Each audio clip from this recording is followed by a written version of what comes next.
Hello guys! So today's video, it's all about DIY 482 Subsequent Entrant Visa.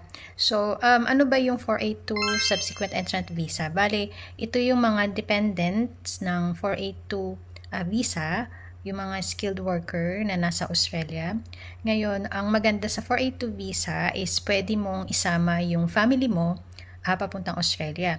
Kaya siya naging subsequent entrant is because nung nag-apply ng 482 visa yung asawa ko, hindi kami kasama dun sa application niya. So, after ng ilang months o after niyang nag-arrive sa Australia, doon kami nag-apply ng sarili naming application para sumunod sa kanya doon sa Australia.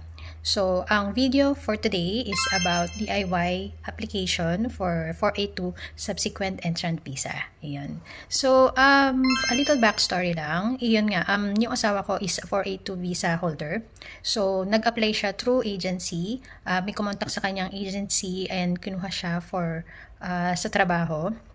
And then, nagpunta siya ng Australia last April 2024. So, hindi muna kami sinama nung agency sa visa application niya and di ko alam kung bakit. Pero yun nga, meron kaming opportunity para sumunod sa kanya.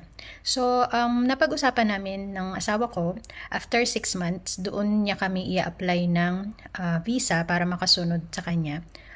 Kaya 6 months kasi hinihintay niya yung ma-regular siya doon sa work niya para mas stable and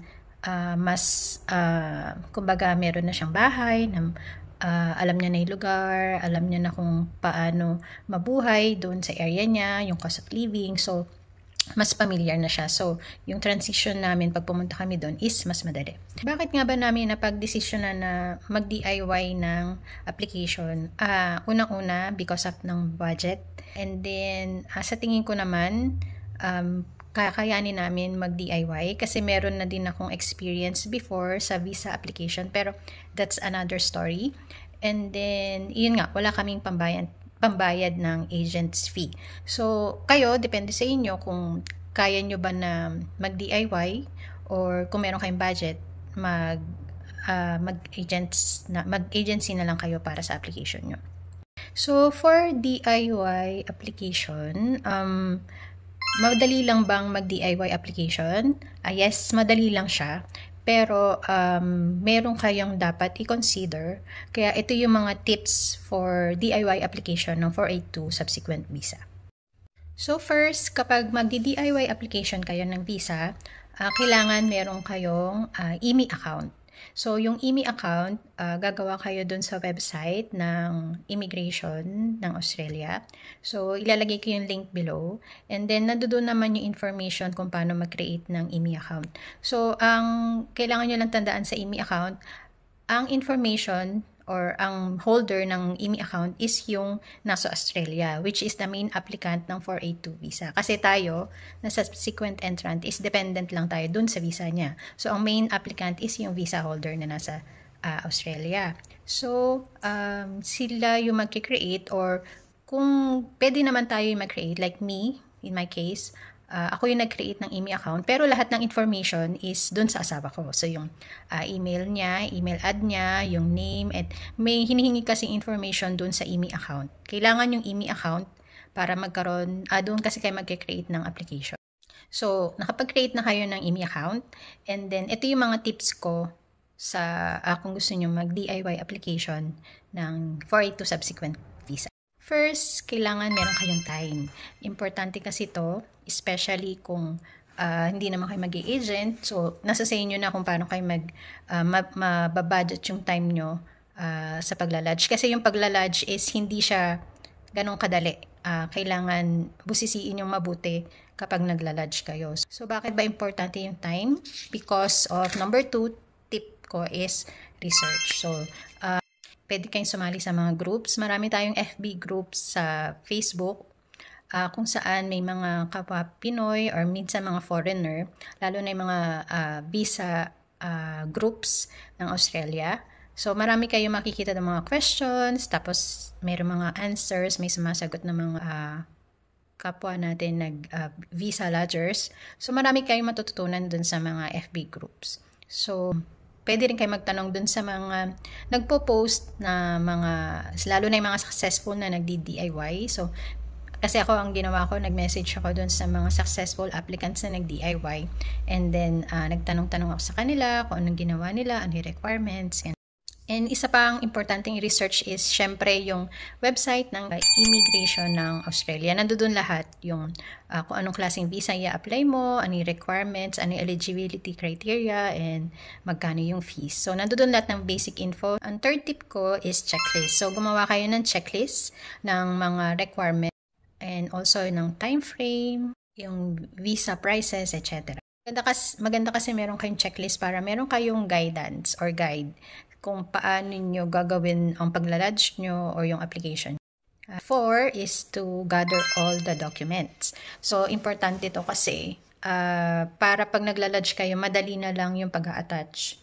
Ako, ang ginawa ko is ginather ko lahat ng documents before kami mag-lodge.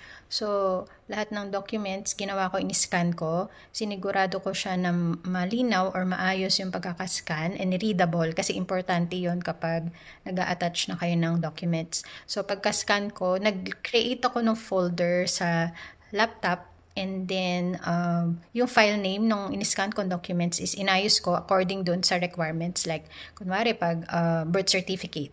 So, birth certificate, tapos lalagay ko kung kaninong birth certificate na pangalan. So, para pag in-attach mo, madali na lang and hindi ka malilito kapag mismong lodging na. So, for the fifth tip para sa DIY application, ay lahat ng information na ma-research mo or makukuha mong reply is not applicable to you. So, ano ibig sabihin nun? Kasi kapag nagre-research tayo, tulad ako in my case, pero ako napagtanungan tungkol sa DIY application. And then, napakabait niya sa akin dahil binigay niya yung sample questionnaire.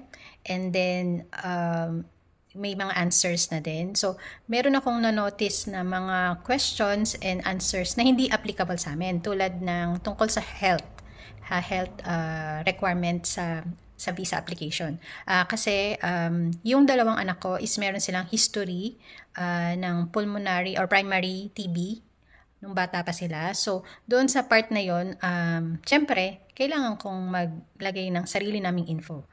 Observe nyo mabuti yung mga research nyo and dapat i-apply nyo sa sarili nyong case. Iyan lang.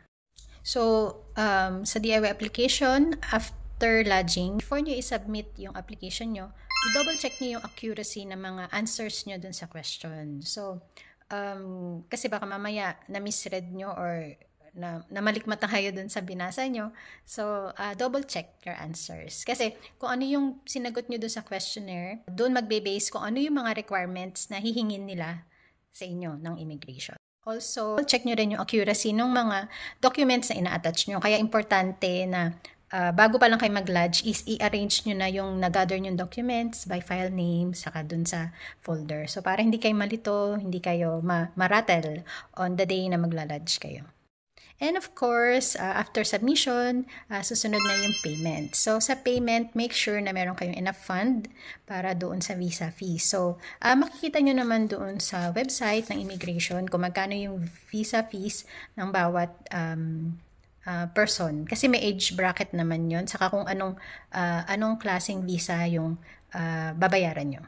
So, yun na yung mga tips na may bibigay ko sa inyo sa DIY application. Sana meron kayong nakuha na, meron kayong natutunan or info na additional para sa application. So, sa next video, try kong mag-provide parang basic na application kung paano magsagot or mag-fill up doon sa IMI account. Ayun, try kong gumawa ng video. Huwag nyo nga palang kalimutang mag-subscribe dito sa aking channel para updated kayo sa susunod na videos. Lalo na kung interested kayo tungkol sa 482 subsequent entrant visa and sa buhay sa Australia. Ayan, thank you for watching and good luck on your application.